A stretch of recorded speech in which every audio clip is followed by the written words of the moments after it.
I read 80 books. I'm a freaking failure! I only got to about 60 books until winter break, and then I read like a bunch of poetry and plays. And while I was reading all this past year, I got pretty burnt out doing other stuff. I got a nose ring, I don't know if you can tell. Also, I had a lot less time to read. I got a job over the break, and I had school the whole year, but I made sure to read voraciously wherever possible. You can now buy this modest collection of books for only $39.99. My friend recently reminded me that theory must always go with praxis. Lenin couldn't bother finishing State and Revolution because he had a revolution to go win. So while I was reading and wallowing, 2019 witnessed a wave of global upheaval, all waged against austerity, inequality, and climate devastation, and I really hope it just kind of grows from there, cause holy shit, it was awesome. So as a parting gesture with a hopefully reinvigorated commitment to join in this next year, I'd like to publicly extend my unyielding solidarity to the working peoples of Russia, Indonesia, Hong Kong, Bangladesh, India, Kashmir, Iran, Iraq, Georgia, Lebanon, Gaza, Ukraine, Egypt, Zimbabwe, Sudan, Algeria, Poland, Czech Republic, Malta, Italy, the Netherlands, Catalonia, Brazil, Puerto Rico, Haiti, Bolivia, Peru, Chile, Colombia, Ecuador, and of course, my native France. I've honestly probably missed a couple. It was a good year, team. Good job, you guys. I mean, like, fucking despite all the nonsense. It was a terrible year. 2 absent friends, and former friends. Also, holy shit, I absolutely, unequivocally, would like to state my opposition to war with Iran. Iran? Are you kidding? Why? Why there? World War III is coming? Oh my god. And now it's an election season? Already awful. Already garbage. Also, apparently they're rounding up Iranian Americans right now. They're doing that at the border. Apparently. Great. Let's not go to war, guys. These war games are waged by the ruling classes on the backs of the working classes, who, by the way, have nothing to gain and everything to lose by their profiteering, warmongering, and inter-imperialist rivalry. That's all this is. And I hope to join in the anti-war efforts, and I hope it topples the fucking American empire. Anyway, what did I read? You may be asking. Alright, I reread a lot of things. I reread En attendant Godot, Waiting for Godot. I reread it in French. I'm very smart. I love rereading Things Fall Apart. I read that when I was in high school. I remember it was so disturbing when I was a kid. Also, Sprague Zarathustra is something that I read back in high school as well. And I remember I was so perplexed. Nietzsche's a fucking insane person, and I love him so much. It's honestly like what made me think I wanted to be a philosophy major. The dude's so fucking anti-democratic, oh my god. Like, he would have been opposed to the Nazis, but I can like see why the Nazis were like, that's all boy. It's not gonna come as a surprise to anyone, but my favorite book to reread was the Communist Manifesto. It's the best. I don't know, it's like, it's great. It's so great. I love it so much. It is so rousing. It's a call to action. It tells you what to do. It's great. It's the most important historical political document. Thank you. I am so happy that you wrote it, Carl and Fred. I would really recommend Phil Gasper's edition of the Communist Manifesto, which just has like a really wonderful summation of Marxism proper, and it's got literally annotations for every single paragraph. It's super helpful. I actually read the Communist Manifesto when I was in high school, and I didn't understand any of it, but I definitely liked it. Alright, so on to new stuff. Some pieces of theater. Read Hamlet, Midsummer Night's Dream. Definitely really enjoyed reading A Raisin in the Sun. The Vagina monologues were so wonderful and moving to read. Good Person of Szechuan was awesome, and I can absolutely see why Brecht was brought to HUAC. But Angels in America Parts 1 and 2 were so fucking funny and powerful. It's an amazing and very long play about the AIDS crisis, about being gay in America, about religion. It's so funny. It's so fun. Go watch it. Go read it. It's on HBO. Next up, I read some children's books. I read Matilda, The Wind in the Willows. My favorite children's book of all was The Fountainhead by Ayn Rand. It was Aesop's Fables. They are dank and sassy and funny and insightful and sometimes questionable. Moving on to young adult and adult fiction. The Trial was surreal and awful, and I loved it. The Old Man and the Sea was pensive and very Hemingway. I didn't think I liked Hemingway, but turns out he's one of the best American authors. I knew that a book about just a dude on a boat with no chapters would be so awesome. I read The Bell Jar. It's been a hard year, fam. I was not prepared to be as bummed out at the end of The Bell Jar. I wanted to stick my fucking head in an oven. My favorite work of fiction this year was Love in the Time of Cholera. Last year I mentioned that I really wanted to read some magic realism, and oh my god, every page is just bursting with just wonderful imagery. It's like eating Gushers in a book, and it's so romantic. I'm schmaltzy, so I really like that. I don't know. Oh yeah, I also read The Fountainhead by Ayn Rand. I read all of it. Dude, I was embarrassed at how much I was enjoying reading The Fountainhead. It's really just utter trash, but it's my kind of trash. Oh my god, she's so awful. It's internalized misogyny. The book. All the characters are white. All of the socialists are Jewish caricatures. It's so awful. Ugh, it was so fun to read. My god. Who knows, maybe I'll be a libertarian by next year. I would like to make a note of appreciation for the two longest books that I read this year. Don Quixote, which was so delightful, chivalrous, and undaunted, and Dostoevsky's The Brothers Karamazov. Considering that it's an 800-page book, I forgot how long it is. It's very long. It's so readable. Only someone like Dostoevsky can keep you that engaged for that amount of pages. Alright, on to nonfiction. I realized that last year I mentioned that I hated science, which was really funny timing given that I'd just been talking about how I'm a Marxist right before then. I'm gonna be branded as science-hating feminist at the end of this. Well, last year I was interested in astrophysics. This year I got a little bit into genetics. I guess I'm just not really that into plants. Unfortunately, I read The Selfish Gene by Richard Dawkins, and that dude's a prick. Don't go read him. I hated it. Probably out of the two that I read, Unnatural Selection was more enjoyable, at least, than Richard Dawkins. God damn it. But it was nice. I read 2 books of history. One was Hiroshima. There are images in that book that will stay with me for the rest of my life. Eyes melting from the radiation blast. Skin sloughing off like gloves. But my favorite, unsurprisingly, was Eyewitnesses to the Russian Revolution. It's an anthology of different accounts of the Russian Revolution, and it just gets you so inspired. Definitely check it out. I got it signed by Todd Cretion. He's a super nice guy.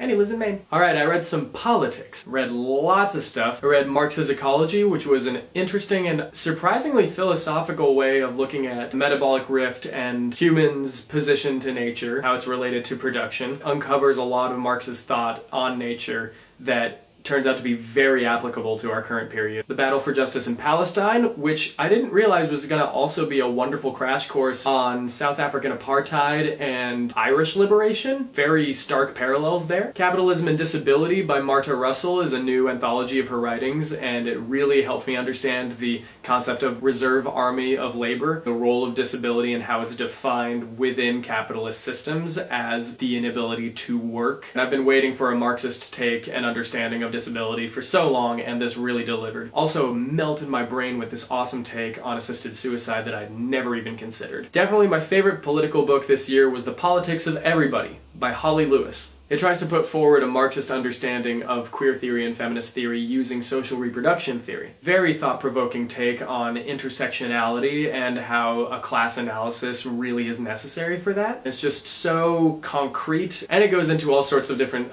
philosophers thinking, like Foucault, Derrida, a lot of postmodern thinkers, in critique of them, which was really exciting. Speaking of philosophy, despite being a philosophy major, I really didn't read that many philosophy books on my own this year. Read Carl Schmitt's The Concept of the Political. Carl Schmitt was a Nazi philosopher, and it was fascinating to read and see his take on what the state is. You can actually gain a lot from it as long as you understand that, like, it leads to Nazism. My favorite, and this is gonna be a cop-out, was the philosophy book. It's just a textbook. Has some really engaging cartoons in it. Really accessible. It's just an intro to all the major thinkers. I actually read a bit of poetry this year. I don't usually read poetry, but I was actually pretty happy with what I read. Among my favorites were My Name is Black, which is an anthology of black poets. Beowulf was fucking metal. There's a reason why it's as big a deal as it is. Usually, you know, when you read like an old work, you're like, oh, this was like pretty good probably for its time, but Beowulf is still just so good. But oh my god, my favorite poetry of all year was Khalil Gibran's The Prophet. It's like the best parts of Nietzsche. It's like if you could take Nietzsche home to your parents it'd be Khalil Gibran. So gorgeous and poetic, it's just, I loved it. I almost included it in the philosophical books. It's prose poetry, so I could handle it a bit better than like, I don't know, Emily Dickinson. Oh god. I'm gonna get in trouble with the Dickinson stance. I especially liked his thoughts on labor and joy and sorrow. Those two poems were really good. Then there were a bunch of just assorted books. They don't really have a tight category. Shakespeare's Star Wars was really fun. I have to confess that I'm absolutely uncultured swine and I really don't like reading Shakespeare. So I get they're good. They're good. I get that. I have of late, but wherefore I know not, lost all shits. I really don't care. I don't like it. It's not for me. I'm not smart enough. I'm too dumb to keep up, and I don't care. I know it's good. But I do like Star Wars, so it was a good way for me to get into Shakespearean language while also being very funny. Lisa Duggan's Mean Girl, delightful little leftist take on Ayn Rand. I don't know if you've noticed this, but I've got a weird obsession with Ayn Rand and you just need to bear with me. I just cannot stop. She's hilarious. There's a really interesting analysis of why Ayn Rand was so anti-communist and the history that led her to her nonsense body of thought. Would recommend. Definitely the best, though, was Secrets of a Successful Organizer. I got it from Labor Notes. Easily the most practical book I've read all year. It affirms the importance and power of unions in enacting change, making sure you keep your union militant and active and democratic. Unions need leadership, democracy needs organization. Absolutely indispensable tool for an activist in the workplace, which is the most anti-democratic spot in the entire landscape of capitalism. So anyway, that's that. Right now I'm currently reading Jean-Paul Sartre's Anti-Semite and Jew. I just got a copy of Frantz Fanon's Black Skin, White Masks, and I'm so excited to read that. I've never read Homer, so I'm going to read the Iliad and the Odyssey. That'll be a delight. Oh yeah, and a very Danish and very handsome family gave me a list of books to get, so I'm psyched to read Caliban and the Witch, Fossil Capital, Curious George Goes to the Mall. Anyway, thanks for the suggestions. These are gonna be great. Dope shit. So, honestly, I didn't really like this year's list of books as much as last year's. I don't know if it's like sophomore blues or just unrelated blues that seeps in. In general, this year was just a bit harder on me. Also, at some point I was working 50 to 60 hours a week, and I don't know if you're aware of this, but capitalism melts your fucking brain. It takes a shit in your head. You go to work all that time, and then you get home and you don't want to think about anything, let alone read a book. Last year I gave y'all some advice to take breaks, and I did not really take that advice very seriously for myself this year, so I'm gonna try to do that. Also, in general, I feel kind of more entrenched in certain ways of thought, a little less open to new ideas. I've lost a lot of patience with just detached academic pieces that don't really go anywhere or mean anything to practical material life. I've lost all patience for Freudian Marxism. Also, this year I felt a bit too serious. I feel a little bit duller, like my critical thinking skills aren't there just because I'm not accepting new ideas as much. So a piece of advice is to avoid the worst aspects of this. It's important to reject bullshit and be able to recognize it when you see it, but also it's an important skill to be able to read charitably, which is something that I struggle to do.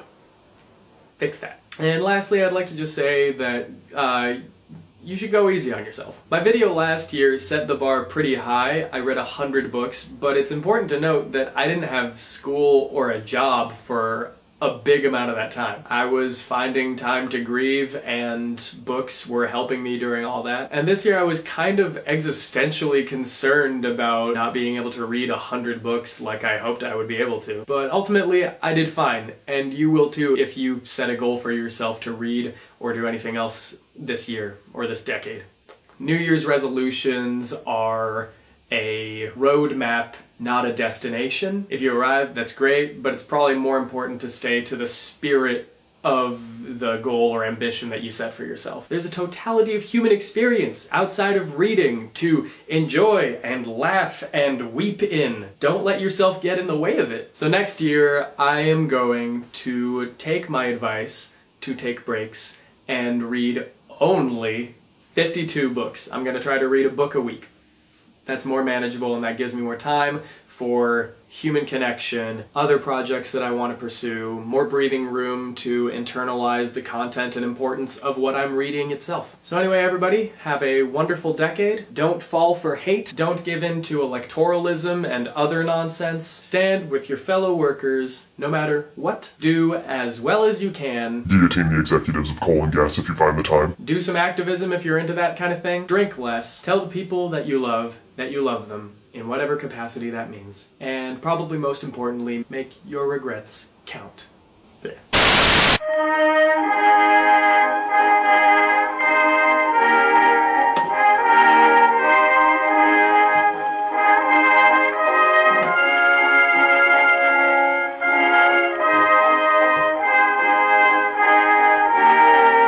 This has once again been Adventures in Lighting Design with Cobalt Tolbert. As you can see, I'm bad at it.